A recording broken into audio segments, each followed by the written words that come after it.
O PSDB e o PT se uniram para salvar a Globo. É bem provável que o Dallagnol e o Moro também queiram salvar a Globo. Mas a Dilma e o Fernando Henrique também querem salvar a Globo. O ex-ministro Antônio Palocci guarda informações bombásticas. Elas podem dar origem a uma nova fase da Operação Lava Jato para apurar negócios da TV Globo que envolvem sonegação fiscal, empresa de fachada no exterior e negócios em contratos do futebol.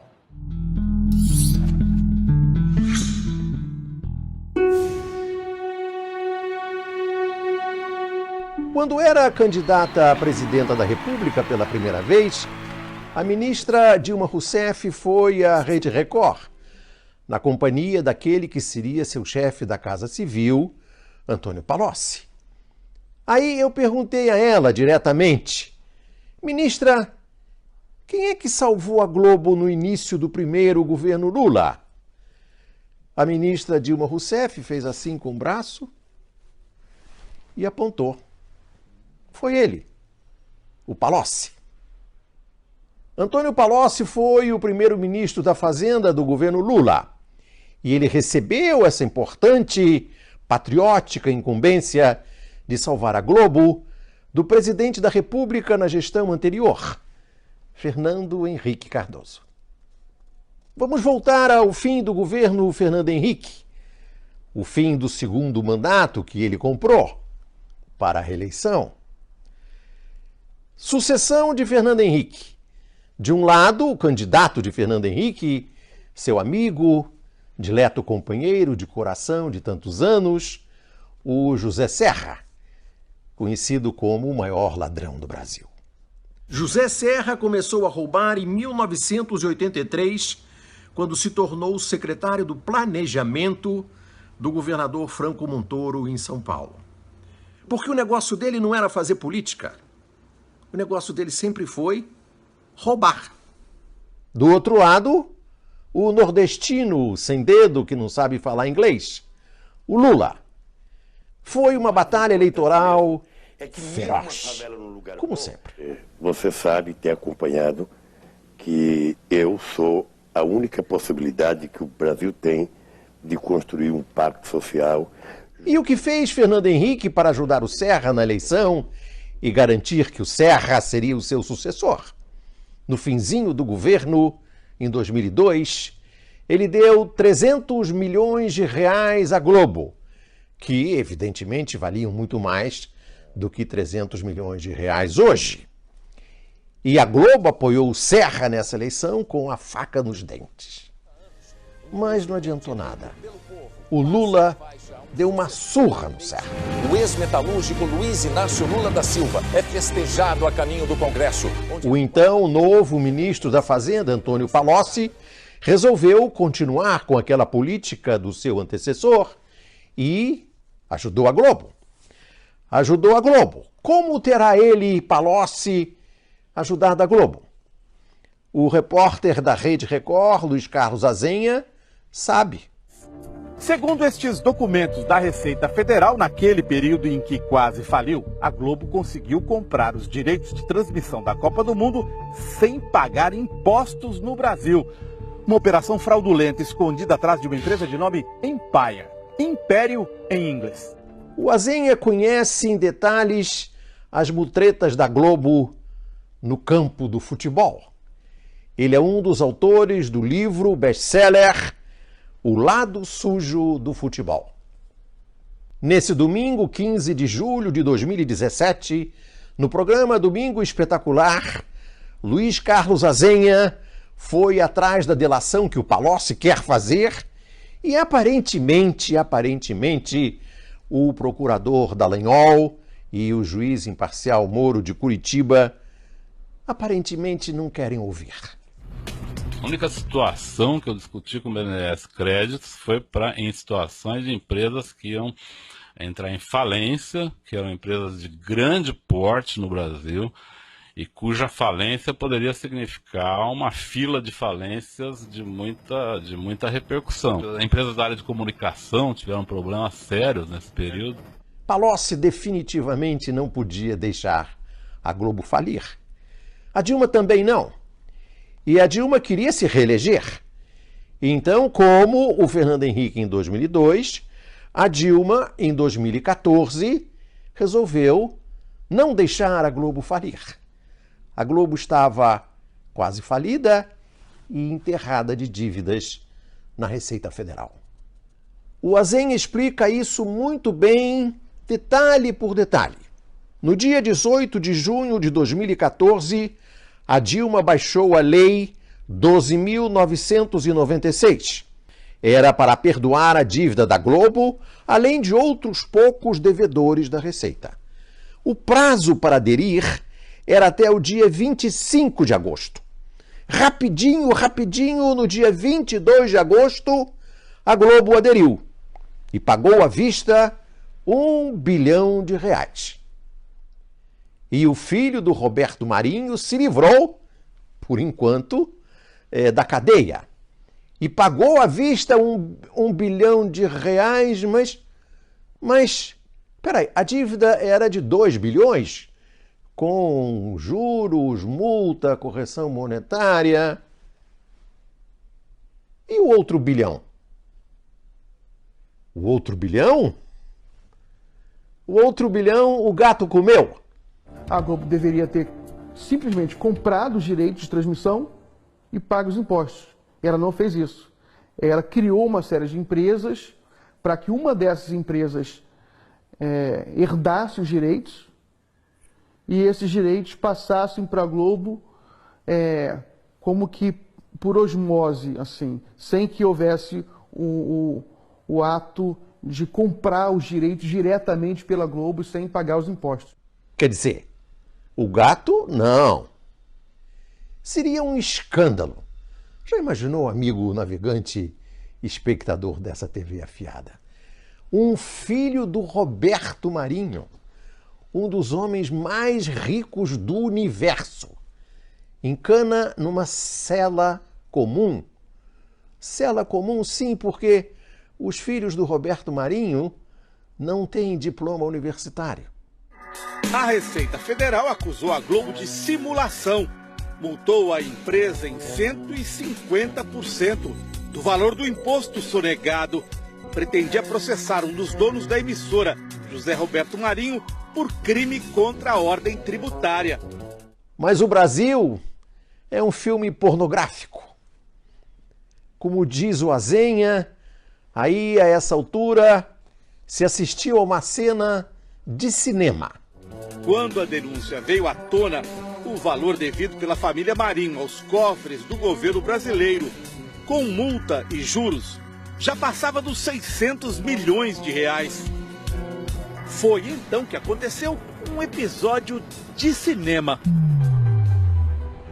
Uma funcionária da Receita do Rio de Janeiro, Cristina Mares Ribeiro, que estava em férias, furtou o processo. Foi na véspera dele ser remetido ao Ministério Público Federal. Um dos donos da Globo corria o risco de ser processado criminalmente por omitir informação ou prestar declaração falsa às autoridades fazendárias. Isso beneficiou muito a Globo, porque ao não chegar no Ministério Público, não se torna uma investigação de ordem criminal, o que poderia ser um constrangimento muito grande para a família Marinho. Inclusive, constrangimento de ordem política, afinal são figuras públicas que detêm uma influência política determinante no cenário brasileiro, né? Na conjuntura política brasileira. Então eles escaparam dessa. A mulher que cometeu o furto foi condenada a 4 anos e 11 meses de prisão, mas passou menos de uma semana na cadeia até receber um habeas corpus do Supremo Tribunal Federal. E quem será que deu o habeas corpus à dona Cristina Ribeiro? Quem pode ser? Quem seria o autor desse habeas corpus, Salvador? Quem? O ministro Gilmar Mendes. Ela, condenada a 4 anos e 11 meses de cadeia, ficou na cadeia 1 semana. É ou não é uma cena de cinema? Quem sabe de um filme pornográfico?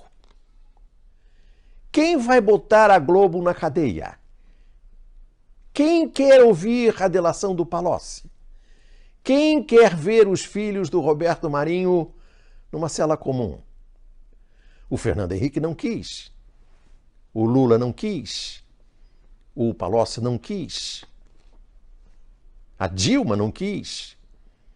O Dallagnol tem uma fixação freudiana no Lula. O Moro vai dizer, como sempre, não vem ao caso. Segundo fontes do Domingo Espetacular, a Polícia Federal teria sido retirada do circuito pela Procuradoria-Geral da República. Integrantes da força-tarefa da Lava Jato denunciam pressões para não aceitar a delação de Palocci sobre a Globo. Quem quer ouvir a delação do Palocci? O Azenha.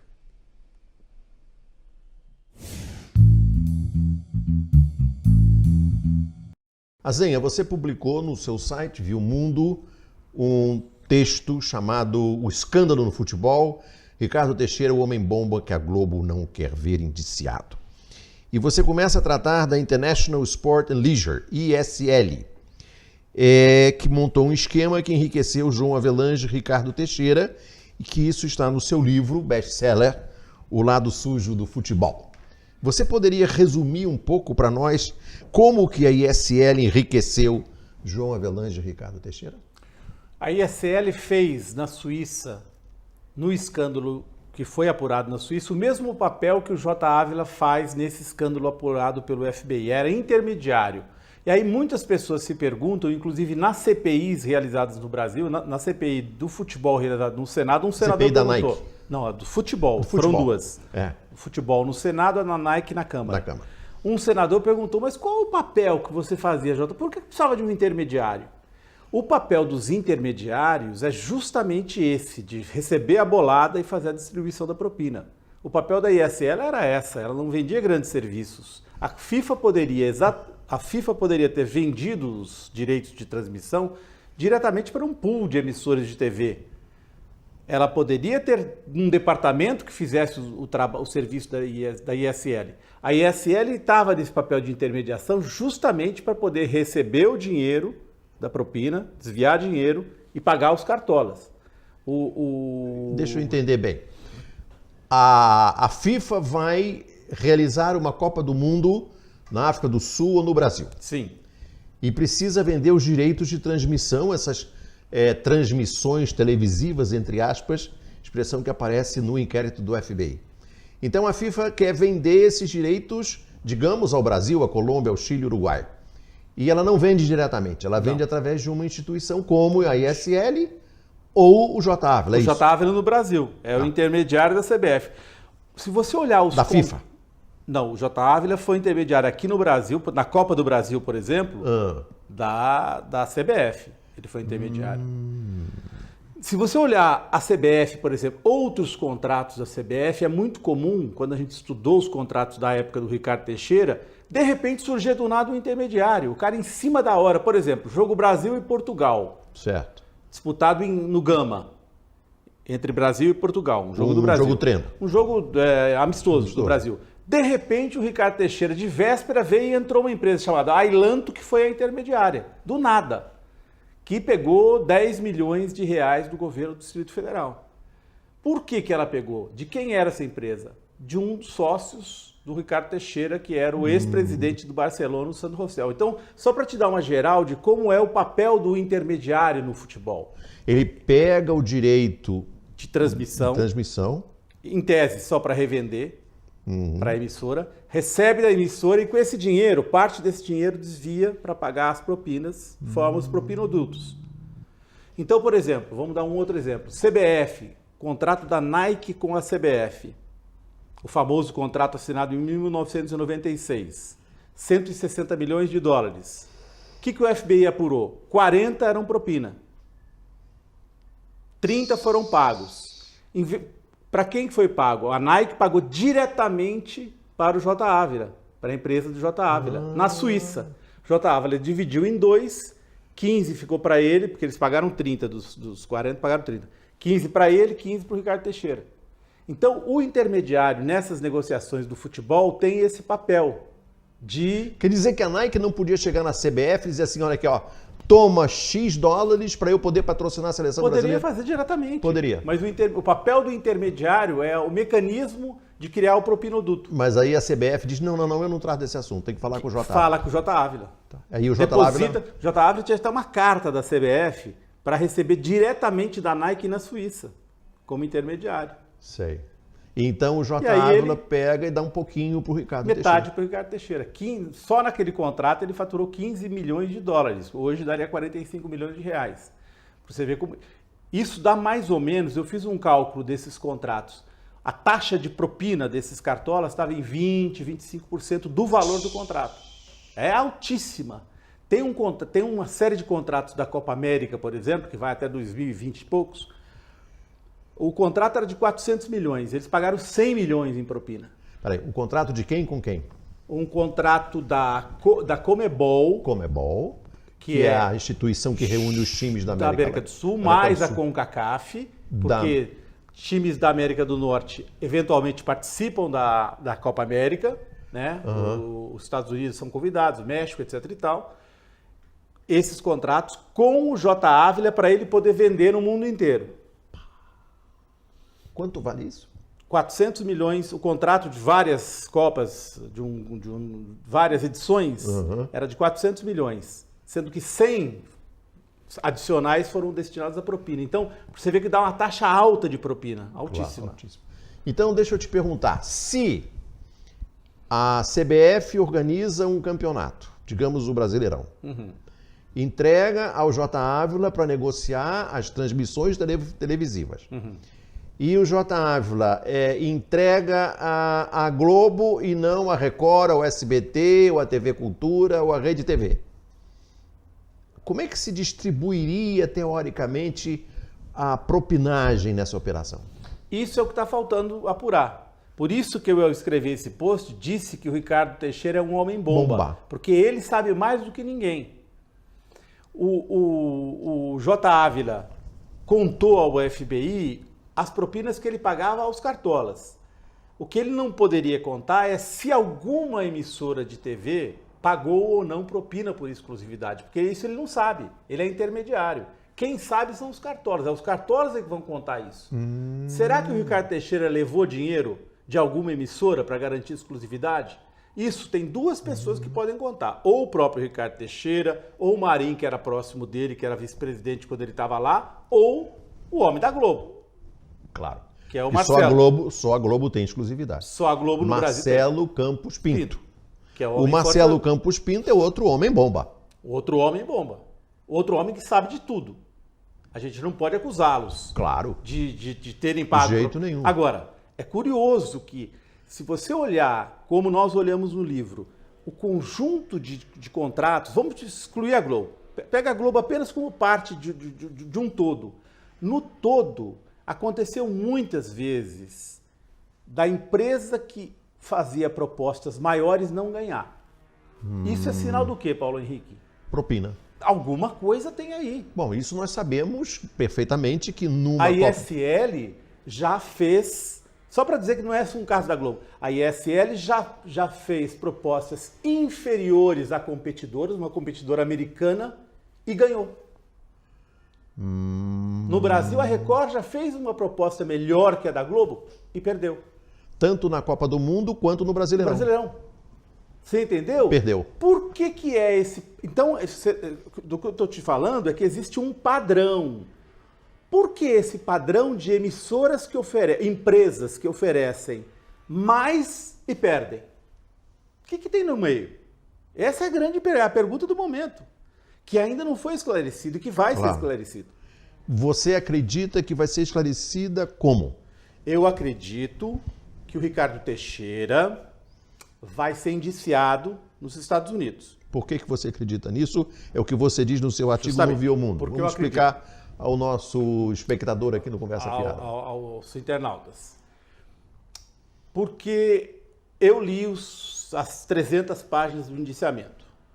É um indiciamento do sólido. FBI. Do FBI. Nesse indiciamento, eles indiciam todos aqueles 7 que foram presos, cartolas... Em Zurique. E aí, além disso, tem o chamado plea bargain, que é a delação premiada. Vamos mal traduzindo, é a delação premiada. É o acordo...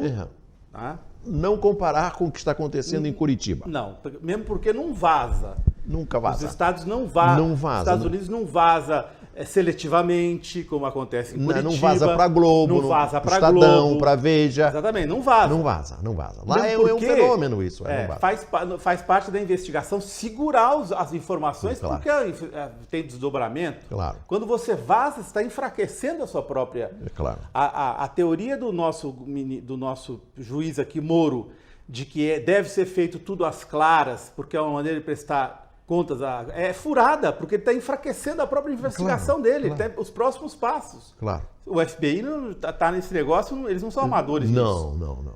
Então eles não vazam até nomes, por exemplo. Já pegaram o Al Capone, por exemplo. Exatamente. Então, não vazou. Não vazou. O Al Capone foi surpreendido com a prisão dele. O que eles fizeram? Você olha lá, no conjunto dos documentos, tem 4 colaboradores já. 4. Não é só o J. Ávila. O J. Ávila é um colaborador que está entregando muita coisa. Quando você vê os detalhes das coisas que ele entregou, eles têm toda a contabilidade da empresa do J. Ávila, aberta. Eles sabem todas as remessas de dinheiro feitas pelo J. Ávila, porque eles citam no indiciamento algumas das remessas feitas por ele. Isso tudo era transacionado dentro do território americano e por isso o FBI entrou. Exatamente. Porque tem a Trafic aqui em São Paulo, na Rua Mauri aqui em São Paulo. Depois tem a Trafic Internacional. Curiosamente, onde fica a Trafic Internacional? Miami. Ilhas Virgens Britânicas. Lembra onde a Globo abriu a empresa dela, a Empire, a Império, para fazer compra da Copa do Mundo de 2000 e 2006? Ilhas Virgens Britânicas. E aqui posso explicar Claro, por favor, evidente. Como que foi aquela transação da Globo em 2000 para comprar as Copas de 2002 e 2006? A Globo chegou e falou assim, vamos fazer um investimento nas Ilhas Virgens Britânicas. Ok. Criaram uma empresa e investiram nas Ilhas Virgens Britânicas, uma empresa chamada Empire. Transferiram alguns milhões de dólares. Eu não sei se foi já o valor total de quanto a Globo pagou. A Globo pagou pelos direitos de transmissão 220 milhões de dólares. Sei. Copas 2002 e 2006. Fez o investimento. Quando chegou na época de comprar os direitos, ela desfez a empresa, pegou o capital e comprou os direitos. A investigação que nós mostramos no livro é essa. Quem que dedou a Globo? O investigador da Suíça, porque ele tinha um mapa de todos os pagamentos. Foi ele que repassou às autoridades brasileiras, ao fisco brasileiro. Ele é que deu a dica, bateu com a língua nos dentes, falou, ó, tem essa transação aqui, ó, vocês sabiam que a Globo comprou usando uma empresa... Offshore. Aí o fisco brasileiro olhou e falou, peraí, a Globo remeteu dinheiro para as Ilhas Virgens, de repente essa Império na qual ele investiu desaparece. O capital é o dinheiro usado para comprar a transação. A Globo, com isso, não deixou de pagar 185 milhões de reais naquela fase em que ela estava em crise. Você se lembra do momento A Globo de crise? foi a concordata, claro. Foi. Então, naquele momento de crise, é um valor significativo. 185 milhões de reais. Multa, 615 milhões.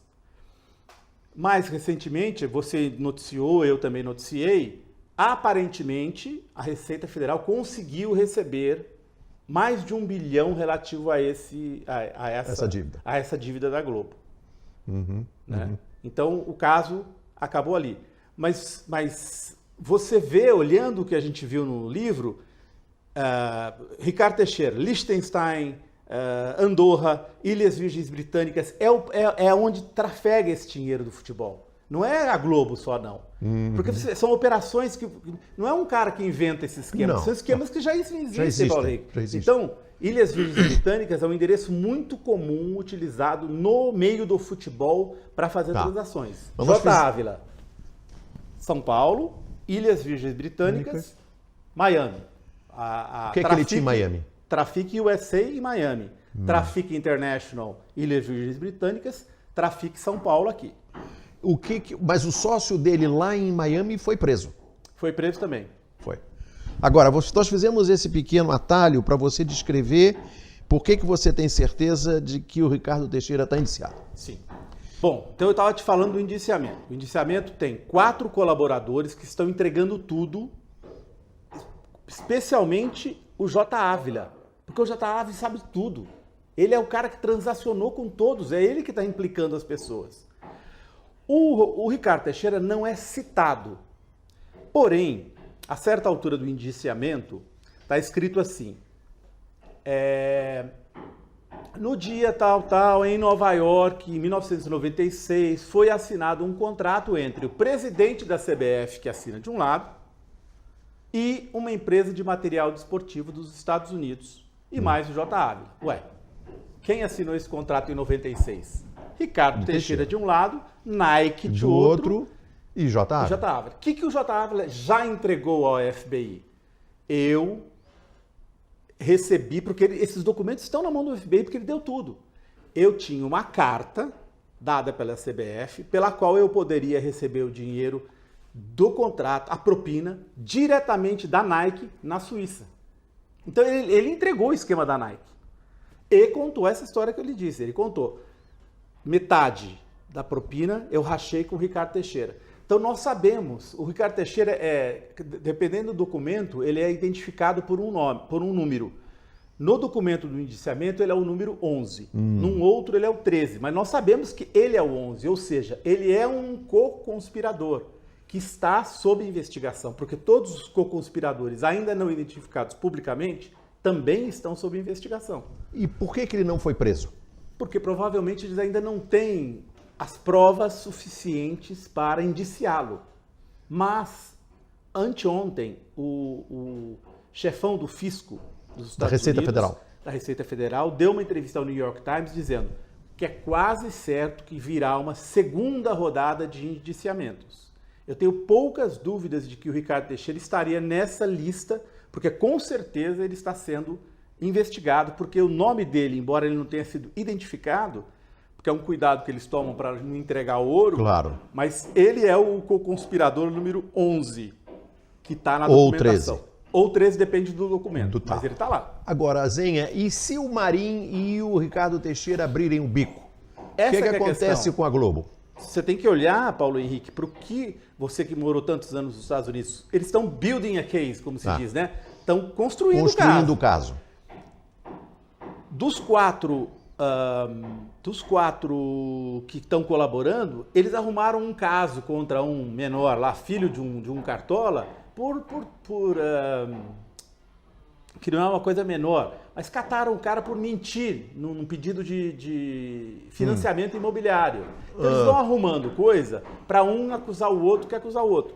Eu acho que eles vão levar o Marim para os Estados Unidos. Sim. E vão certamente propor a ele. Ele está com 83 anos. Se ele pegar 20 anos de cadeia nesse caso, ele morre na cadeia. Certo? A não ser que ele tenha uma saúde de ferro.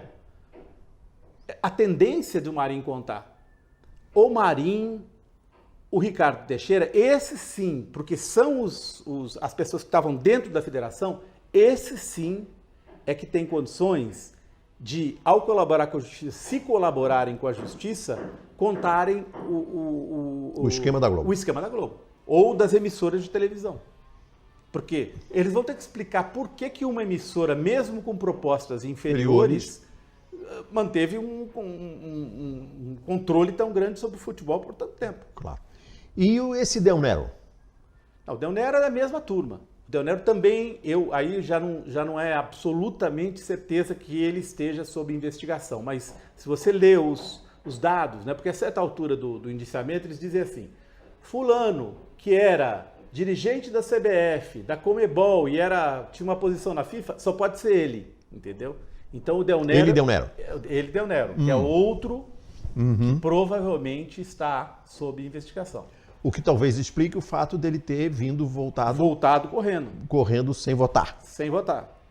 E com relação ao paradeiro do Ricardo Teixeira, o que a gente sabe? Nada. Está em Itaiangá, na casa dele, uma casa Tá em Itanhangá, no Rio? No Rio de Janeiro. Veja bem, um bairro chiquérrimo. Olha, eu fui à casa do Ricardo Teixeira nova. Você não sabe o que é uma casa. A casa da Kornikova que ele comprou em Miami é espetacular. Uma casa Você foi lá? Fui para ele fazer o livro. Uma casa espetacular. A casa tem 8 banheiros. É uma casa gigantesca. Morava ele, a mulher e 2 filhos. Uma casa gigante. Ele saiu de lá e ele colocou as propriedades à venda. Por quê? Ele perdeu o refúgio da Flórida. Ele pode ter aquela casa simplesmente tomada dele. Claro. Então ele se mandou de lá. Ele já vinha antecipando que... Se você olhar a página 146 do livro, a gente fala que o FBI já estava investigando o nosso livro. Lá atrás, quando o livro saiu, um ano atrás, a gente já fala, o FBI está investigando. Ele, obviamente, um cara bem informado, já sabia o que estava se passando, porque ele passou um período tentando conseguir a cidadania definitiva em Andorra, que é um refúgio fiscal que não tem tratado de extradição. Ele conseguiu, por ajuda do presidente do Barcelona, amigão dele, o Sandro Rossell, que foi sócio dele, conseguiu, num primeiro momento... O mesmo que o Santos está em processando. Exatamente. Na operação da compra do Neymar. Do Neymar. Está processando o Neymar, o pai do Neymar e o presidente do Barcelona. O que saiu porque ia ser preso também. É outro que está a caminho da cadeia. E o pai do Neymar também? Também, possivelmente. E o Neymar também? Não sei se... Será que o Neymar vai chegar aí? Ué, cúmplice. Cúmplice. Mas, de qualquer maneira, o Ricardo Teixeira, ele tentou, ele conseguiu por um ano, mas deu um escândalo muito grande e Andorra voltou atrás e não deu a definitiva para ele. E com que passaporte ele vivia nos Estados Unidos? Eu acho que ele tinha o green card nos Estados Unidos. É? Só que ele não vai se submeter, ele vai ficar aqui no Brasil, porque ele ainda tem um esquema, né? Ele sempre teve um esquema de proteção dele. Ele programava peladas da Polícia Federal na Granja Comari da CBF. Um encontro, levou juízes, desembargadores para as Copas do Mundo com tudo pago nos melhores hotéis de Paris e... Tinha bancada da bola. Bancada da bola. E não perde uma ação da Justiça do Rio? Uma ação. Uma ação da Justiça do Rio. Aliás, teve uma coisa inacreditável que você deve saber que numa ação que era muito importante, que andou, até avançou contra ele, o desembargador, ao trancar a ação definitivamente, disse: somos penta. Temos mais que torcer pelo Hexa. Deixa isso aí do lado. E escreveu isso, está no nosso livro. Tem um documento lá que ele escreveu isso aí. Para dar uma ideia do nível de... associatividade. Exatamente. Na justiça. Bom, você acha que aqui no Brasil o senador Romário vai chamar o Marcelo Campos Pinto para depor na CPI do Senado? Eu duvido. Eu não sei se o Romário vai... Eu não acredito que no Brasil... Paulo Henrique, nós tivemos a CPI em 99, 2000, as duas CPIs.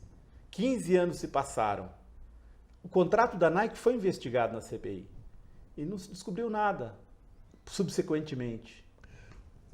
A Caros Amigos, aquela revista, fez um livro com o relatório final da CPI e o Ricardo Teixeira censurou. Foi proibido o livro. O livro é proibido, não se pode ler no Brasil. E foi proibido o livro. O livro não se Você cuidado, você pode ir preso por isso. Foi até um livro... Isso dá uma ideia, uma dimensão para você. Então, e a Polícia Federal, você acha que vai investigar a Globo? Duvido. Acho que não. Acho que isso depende de uma decisão política que as autoridades brasileiras não estão. Você sabe que teve um navegante do Conversa Fiada que mandou o seguinte pitaco: o Brasil desmoralizou a anistia, a Comissão da Verdade, vai desmoralizar a investigação do FBI. Não é improvável. Eu realmente, por tudo que li e acompanhei sobre o caso do Ricardo Teixeira, não acredito que no Brasil alguma coisa vai acontecer a partir disso. Porém, acho que